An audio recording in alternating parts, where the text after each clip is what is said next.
Video on. There we go. There he is. All All right. right. Morning. Morning. If you got a question for Steve Forbes, go ahead and use the raise hand tool. For those just joining us, if you need access to record the call, just send me a note and I can get that for you. Mike Barber, you're up first. Morning, Steve. Morning, Mike. I'm curious with Efton, now that you've gotten him eligible and all, you've been through all that drama. What kind of things has he added, and is it what you envisioned when you recruited him? Yeah, it is, Mike. Elite level communicator, elite level defender for his position. Tremendous, respect for him. The players respect him on and off the court, the way he lives his life. Just a really, really good all around player.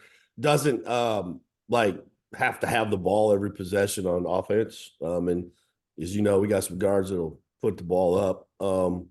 But we have to do a better job of finding him and Andrew sometimes. But I think more than anything, he just anchors our defense. And we've gotten so much better defensively since we left Charleston back in, I can't remember when that was now.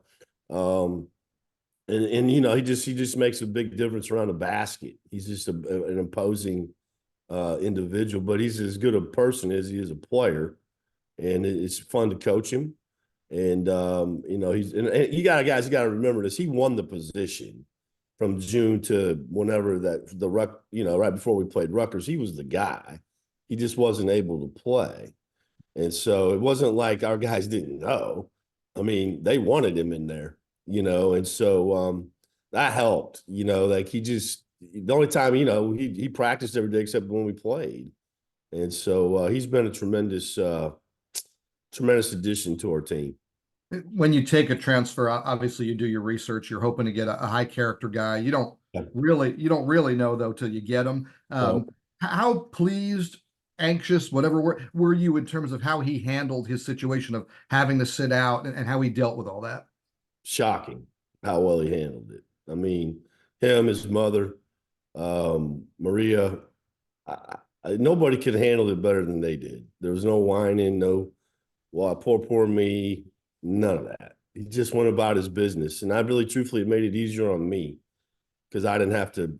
I mean, I wanted them to play, but I tried to, once the season started, I had to keep moving, and convince myself I was probably going to maybe coach the year without him, and so he handled it like a champion.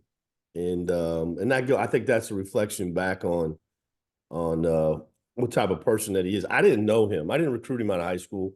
I made maybe one COVID call, and he probably laughed at me and said, next, like Hunter did, next. But his high school coach told me what a tremendous person, like his high school coach called me and asked me if I would be interested in him. I was not recruiting him when I was recruiting Hunter.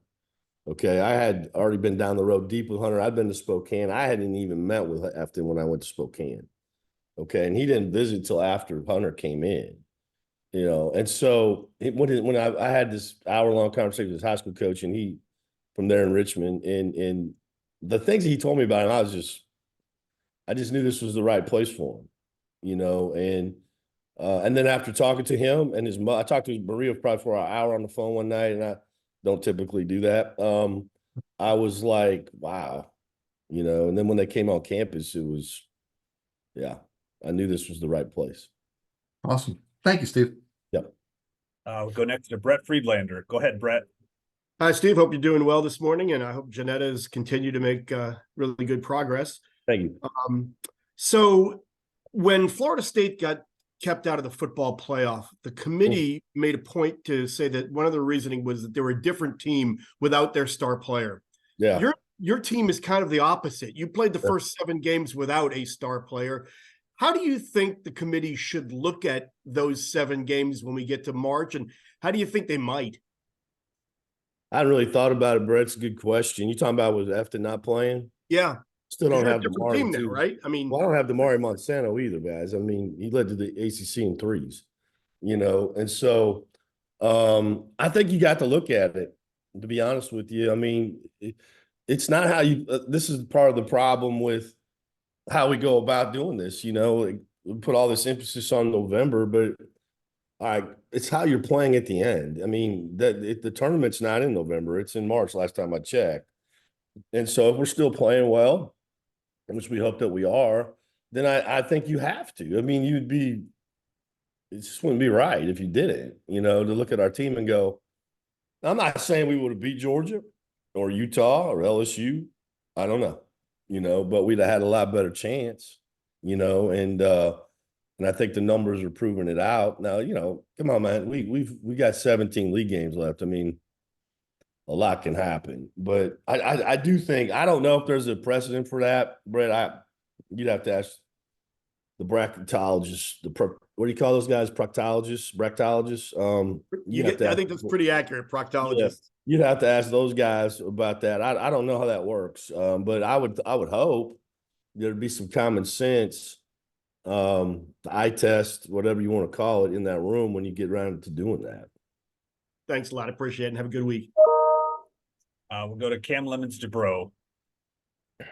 Hey, Steve. Hey. With the front court of Andrew Carr, Keller, Efton, I feel like a lot of the focus on them has been the uptick in rebounding, defense, kind of doing the little things. Carr had 5 assists last game. Mm-hmm. Is there ever a bit of a more impetus on them getting more involved offensively and kind of scoring a little more and not having everything kind of put on Hunter and Cam and Boopy? Oh, for sure. I mean, I think that some of that, that's where we can get better, Cam. I mean, I wasn't very happy how we played offense on Saturday. We did, Miami's the elite transition basketball team, one like maybe the best in the country, and so you got to keep them out of transition so you don't turn it over. Well, we didn't turn it over much, but we took 9, in my opinion, 9 bad shots. That's 19 turnovers, in my opinion. That's 19 opportunities for them to be in transition, or 9 at least. And so it's like, I think we have better possessions when they're apart. Doesn't mean they're shooting it, but when they touch it. And so I think that's the area that we can continue to get better at. Now, listen, we got 3 guards can get there at any time. And so it's a good problem to have, but they've got to get there and make the right decision. It's not always for them. It has to be for other people. And we're doing better getting the ball in the post. And, those are some things. And even to Andrew, because Andrew could take advantage of mismatches down there. So Andrew Efton need to be they need to be involved in the offense for sure. By the way, I have my Lewis lit cup here. You're going to get lit up today. Yeah, there, it's in focus there. David Teal, go ahead.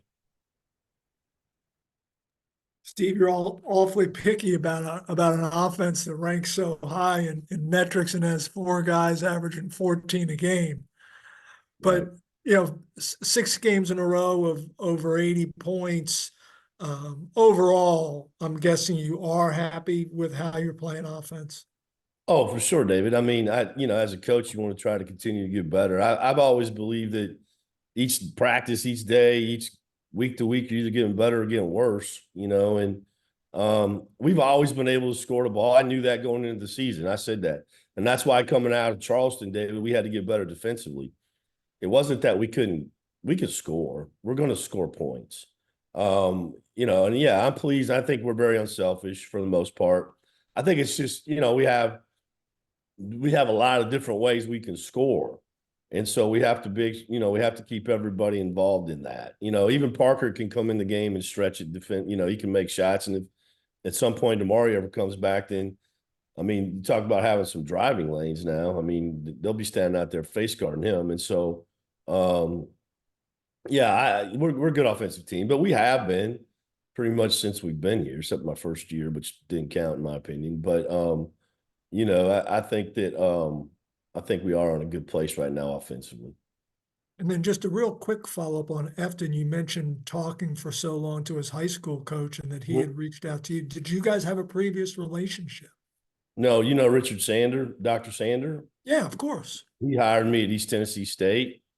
He's my mentor to this day. He reached out to him. He reached out to Doc, and then Doc put us together. And so that's kind of how it came down. I wasn't really pursuing him. Not that I wouldn't have. I just, I already got turned down at the altar once. I didn't want to get my feelings hurt again. Can only take rejection so many times. And so, but it was Dr. Sander. It was Richard. It was he put us together, and then we did all the legwork on it. Yeah.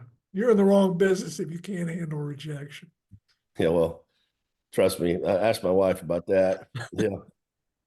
We'll wrap it up here with Connor O'Neill. Go ahead, Connor. Steve, I had one quick clarity question on Efton. Was his mom in attendance Saturday, and if so, was that her first game? No, she's been there. I think she's been at every game we played at home. Pretty sure. I don't know. I haven't. That's one of the neat things about having kids like that, or parents can come to the game. We have a lot of parents that come to the game, and I will say this about NIL. I think that's one thing that kids are able to do that don't live around close, like Cameron Hildreth and Matt Marsh. They've been able to use some of their money and help their parents come see them play. And I think that's really neat because I don't think people realize how hard it is, how much expensive it is for these people that don't live locally to come watch their kids play. And so I do think that's a pretty cool deal. And but yeah, I saw Maria up there.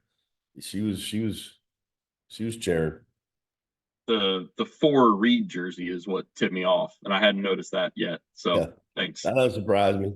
That don't surprise me. She's I call her Mama Bear. So Mama Bear is going to be at the game. I can promise you that. All right. With that, Steve, thank you. Appreciate the time. We'll see you next week. Thanks.